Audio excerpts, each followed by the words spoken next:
श्रीपादराजम शरणं प्रपद्ये. अध्याय 26. कलियुगाचं लक्षण.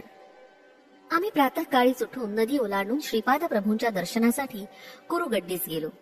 धर्मगुप्तांना श्रीपाद प्रभूंच्या मुखातून कलियुगाच्या प्रादुर्भावाचा विशेष जाणून घेण्याची तीव्र इच्छा होती.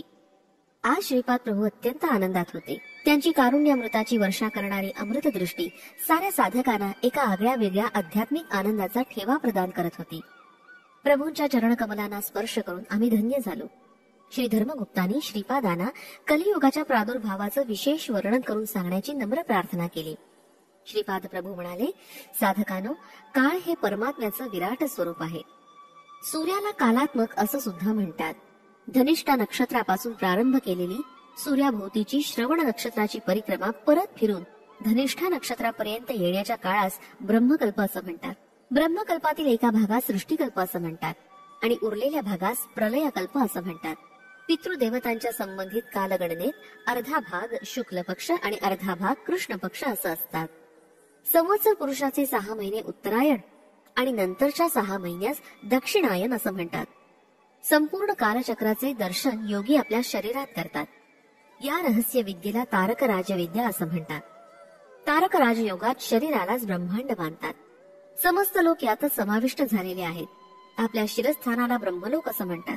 या शिरस्थानात आचार विचार असतात. नाभीमध्ये विष्णुलोक असतो आणि आपल्या हृदयात रुद्रलोक असतो. पितृलोक आपल्या वीर्य कणात जन्यू देवता स्वरूपात वास करतात.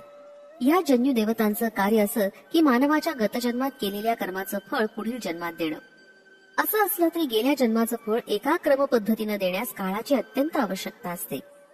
कलियुगाचं लक्षण. पितृदेवता म्हणजे आपले दिवंगत झालेले पूर्वज नव्हे. स्वर्गवासी झालेल्या आपल्या माता, पिता, आजी, आजोबा यांच्या नावानं आपण केलेल्या श्राद्ध पक्षाचं फळ स्वीकारून त्यांना उत्तम गती प्राप्त करून देणारे जन्यू देवताच असतात. या जन्यू देवतांना जन्म नसतो. योगीजन आपल्या शरीरातच सृष्टीतील 6 ऋतूंचं दर्शन करतात. एका वर्षात 12 पौर्णिमा आणि 12 अमावस्या असतात. हे 24 पर्वच गायत्रीचे चतुर्विशंती छंद असतात. कालस्वरूपी श्री विष्णू भगवानांना काही लोक संवत्सर पुरुष मानून त्यांची उपासना करतात. या विद्येला द्वादशाक्षरी विद्या असं म्हणतात. प्रत्येक महिन्याचं एक अक्षर, याप्रमाणे 12 महिन्यांची 12 अक्षर मिळून त्यांचा एक मंत्र तयार होतो.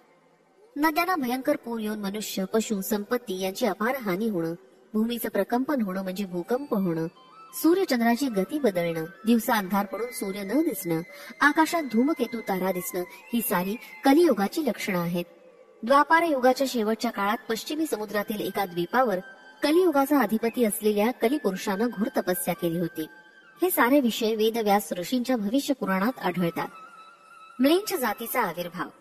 जिकडे पाहावं तिकडे वेदमंत्राचे उच्चार, यज्ञ, यागादी, तपस्या याचा जोर सर्वत्र चालू होता. या कारणानं कलिपुरुषास अत्यंत दुःख झालं.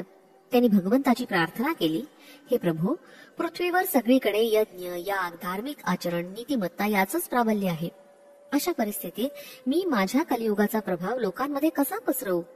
आपल्या आज्ञेप्रमाणे मी माझ्या युगधर्मात सगळीकडे व्यापून टाकावं, परंतु सद्य परिस्थितीत ते मला अशक्यच वाटतंय. कलियुगाचे हे वक्तव्य ऐकून जगतप्रभूंनी कलियुगास पश्चिमी समुद्रातील एक द्वीप दाखवलं. म्लेंछ जातीचा मूल पुरुष आदम आणि स्त्री हव्यावती या दोघांना जगतप्रभूंनी कलियुगास दाखवलं. त्या स्त्री पुरुषास विहार करण्यासाठी एक अत्यंत रमणीय उद्यान निर्माण केलं. वास्तविक पाहता ते स्त्री पुरुष भाऊ बहीण होते, परंतु कलियुगानं सर्परूपानं त्यांच्या शरीरात प्रवेश करून त्यांच्यात काम भावनेचं बीज पेरलं आणि अधर्मी संतान उत्पन्न करण्यास प्रेरित केलं. ते दोघं अशा प्रकारे पतित झाल्यावर त्यांच्यातील दिव्य शक्ती अदृश्य झाले. कालांतरानं या जोडीपासून कलिधर्माच्या मूळ म्लेंछ जातीचा आविर्भाव झाला.